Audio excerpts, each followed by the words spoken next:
Deputy Majority Leader in Parliament Alexander Fenyomakin says efforts are ongoing to settle the issue of Kennedy Agyapong's alleged contempt case outside the long processes at the Privileges Committee. Speaker of Parliament Alban Bagbin on Tuesday referred Mr. Agyapong to the committee for calling for the beating of Love FM's Erastus Asaridonko. Speaking on the floor, Mr. Fenyomakin said the majority side has engaged Mr. Agyapong and he is cooperating. But NDC MP for North Tongue, Mr. Okujetua Blakwa, says the move is out of place. He says the minority side rejects any such plan to settle the issue outside the remits of the committee. We need to emphasize that the committee did not receive the referral from Right Honourable Speaker in respect of Mr. Suhini's motion. So that is why there is no such thing on the business statement. But I need to emphasize here, Mr. Speaker, that our colleague has been engaged extensively, Honourable Kennedy Agyapong, on this matter. And I have received very positive responses from him. And I have no doubt on my mind that perhaps, not perhaps, I have no doubt on my mind that steps will be taken to deal with the matter appropriately so that there wouldn't be the need to even go into that long haul of, So, Mr. Speaker, I just needed to assure the House of these steps that have been taken by the leadership of the majority. We want to work together, and the media is not an enemy. We are not enemies to ourselves. Sometimes we slip. What is important is for us to take steps to remedy or resolve when these things happen. We are all human.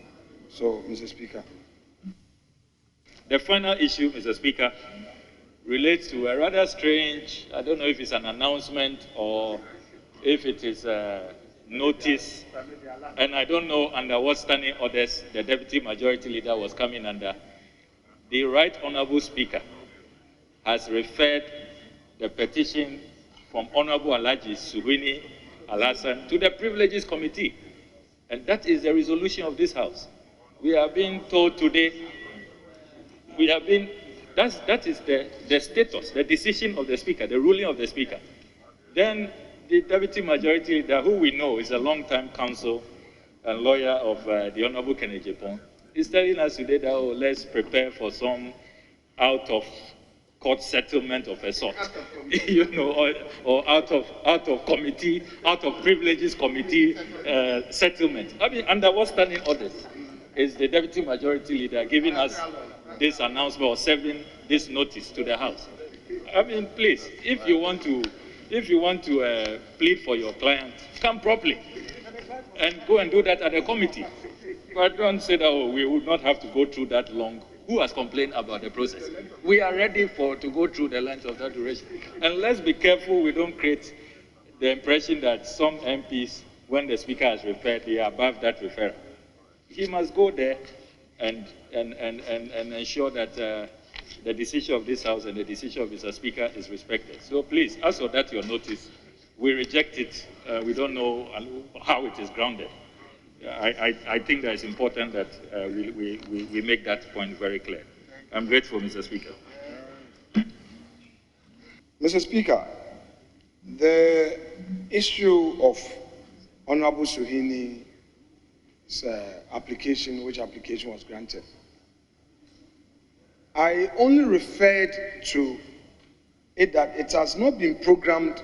There hasn't been a meeting scheduled for next week for the Privileges Committee because the referral did not get to Business Committee. I just wanted to allay the fears of members who are anxious to see the Privileges Committee working. And I only added that notwithstanding, as a House, if a matter of this nature has arisen, I am in leadership and I should engage my colleague. I made that statement in good faith. But I find it strange that every step taken in good faith would be misconstrued particularly by Honorable Ablakwa. Mr. Speaker, he was in this house when Sami Jemfi attacked the Speaker of Parliament and attacked his leadership. He did not respond to it, neither did he even get up to protect the image of Mr. Speaker and Harun Edrusu and Muntaka Mubarak. Is this a principle? This is very rich. Sit down. It's very rich.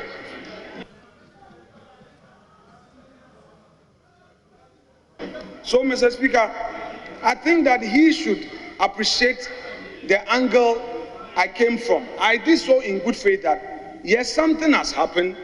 Honorable Kennedy Agyapong, who is a member of this side, has been engaged, and I wanted to assure this House, because the member said it affects the integrity of us, and I was assuring the House that we are taking positive steps, and perhaps we may even resolve ahead of time. Lawyers are here, they know out of court settlement. Sometimes you resolve before the scheduled date of the matter, and the court will accept it.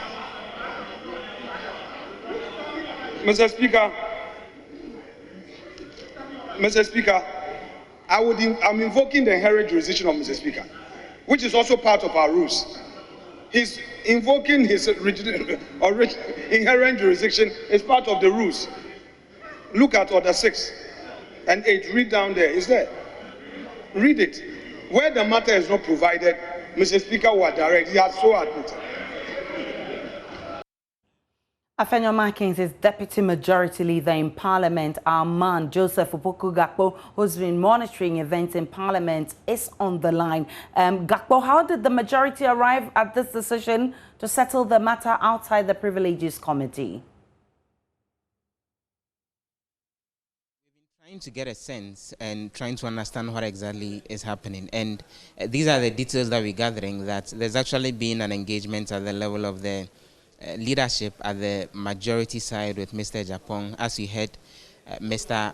Afenyo Markins make the point, to a certain extent he's cooperating with the conversation. I'm reliably informed that on the side of the majority there's a conversation ongoing to get him to probably use the same platform that he attacked Mr. Erastus Sasaredonko on, to apologize and offer some form of explanation and kind of withdraw the said attack in question, which for the majority MPs who are trying to get him to do this, they foresee it as a form of remediation, so that then at the level of the Privileges Committee eventually, that could then be put out as something that has been done even before the House committee sits on the matter. So that's why we're gathering, that conversation is ongoing with Mr. Agyapong to get him to offer an apology of a sort over that said attack on Mr. Erastus Sasaredonko. But as we know, Mr. Agyapong is currently not around. He left for a while as Chairman of Parliament's Defense and Interior Committee as part of investigations into the military brutality that was meted out to residents in that particular enclave. And 2 days ago as well, on Wednesday, when the referral was done, Mr. Agyapong was again not in Parliament himself. And so most likely from next week, as all those who are out of town, as well as the main leadership of the House, return to Accra, the expectation is that that conversation would continue. And as we've heard, try to get him to apologize, which is probably what Mr. Afenyo Markins was referring to when he said the conversation is ongoing, to probably get the case resolved even before the Privileges Committee holds its first sitting on the contempt case that has been brought against him. Gakpo, clarify this for me, just for the sake of the viewers. Does this engagement by the party or by the majority in Parliament exonerate Mr. Agyapong from facing the Privileges Committee? Far from that. It doesn't exonerate him in any way from the processes that will unfold eventually before the Privileges Committee. The Privileges Committee's mandate is to hear the necessary evidence over the allegation of contempt that's been brought against him, go through various processes with witnesses who may deliver either oral or written testimonies to the committee, and then come to a conclusion. The standing orders of the House make a number of provisions in terms of what the possible sanctions could be. It could range from a simple reprimand, where he will be told to go and desist from any such action, it could be a suspension, it could even be a case of expulsion, and all of those remedies lie within the mandate of the Parliament of Ghana, not the mandate of the committee itself. The committee can only recommend for the House to then take a decision. And the committee can also come to a conclusion that he's not guilty of any instance having to do with breach of privileges. So all of those options are available in terms of the possible conclusion that the committee would reach. But any processes in terms of resolving this wouldn't hinder how the committee may want to go about its work eventually. So why is the minority against this kind of move?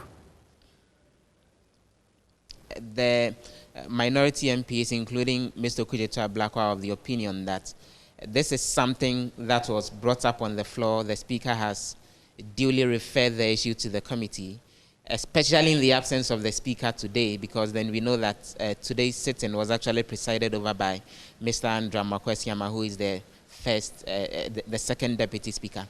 The minority's point is that, especially in the absence of the speaker himself, after the House had taken a decision, Mr. Hassan Suhini had raised the issue on the floor, and the speaker has referred it to the committee.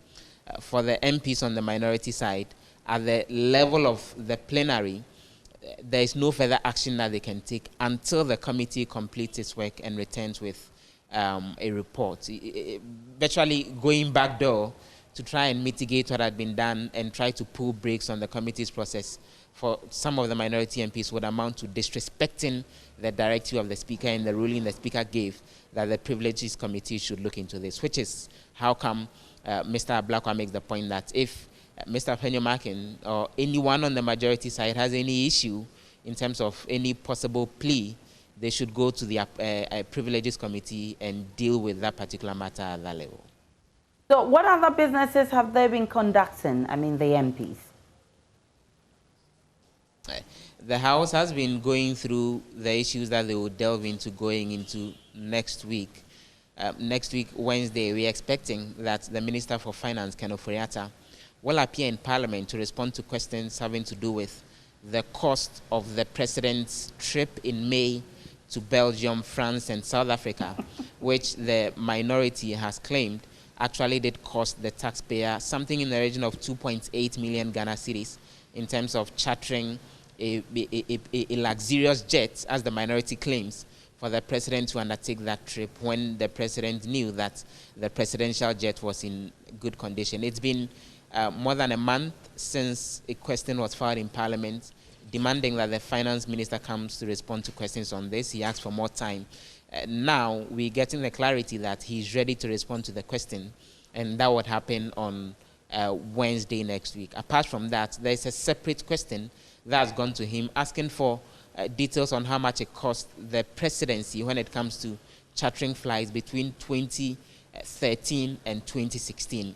That question has also been admitted. The Finance Minister will respond to that as well next week, Wednesday. So the disclosure on that particular business came, and we're looking forward to that happening next week. But one other final issue that the House has been discussing has been the concerns having to do with shortage of fertilizer across the country. There have been concerns that because of alleged non-payments to the suppliers of the fertilizers, they've not supplied fertilizers to farmers even as the planting season begins this year.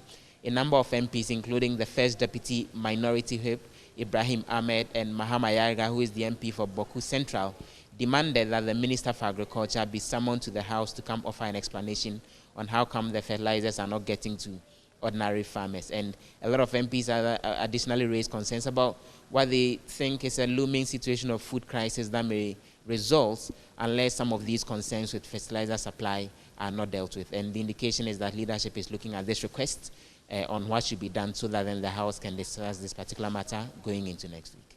Joseph Opoku-Gakpo is our man in Parliament. Definitely there are more updates in our subsequent bulletins from Parliament.